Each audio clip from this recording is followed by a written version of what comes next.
Hi hello నమస్తే vanakkam welcome ఆదాబ్. నేను మీ క్రికెట్ ఫ్యాన్ గర్ల్ని.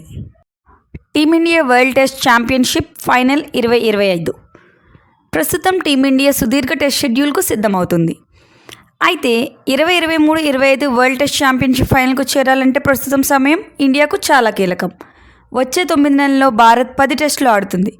వచ్చే ఏడాది జూన్ 11న లండన్లోని లార్డ్స్ క్రికెట్ గ్రౌండ్లో 2023-25 WTC ఫైనల్ జరుగుతుంది.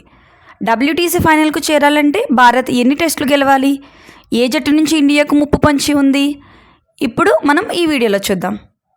అసలు భారత్కు ఎవరు పోటీ?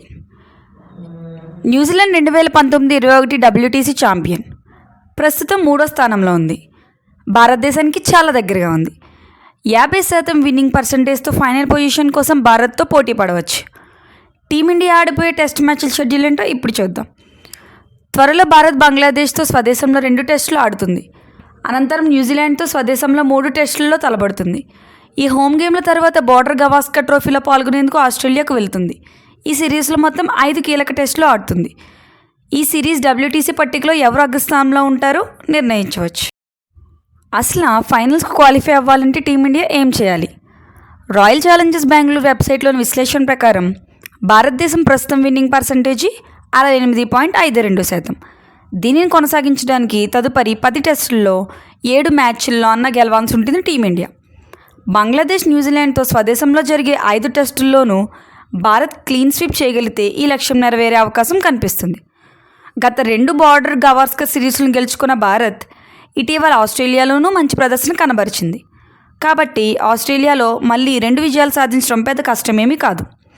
WTC పట్టికలో మొదటి 2 స్థానాల్లో ఉండేందుకు భారత్ విన్నింగ్ పర్సంటేజీని 60% కన్నా ఎక్కువ ఉంచుకోవాలి.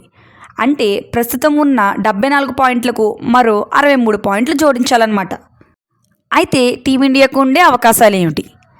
భారత్ తదుపరి 10 టెస్టుల్లో 7 గెలిస్తే తమ అగ్రస్థానాన్ని నిలబెట్టుకుంటుంది. 5 టెస్టులు గెలిచినా 5 టెస్టులు ఓడిపోయినా సరే అప్పటికీ విన్నింగ్ పర్సంటేజీని 60% కన్నా ఎక్కువగానే ఉంటుంది. ఇది ఫైనల్కు చేరుకోవడానికి సరిపోతుంది. ఈ వీడియో మీకు నచ్చినట్లయితే లైక్ చేయండి, కామెంట్ చేయండి, అలానే షేర్ చేసి సబ్స్క్రైబ్ కూడా చేయండి ప్లీజ్.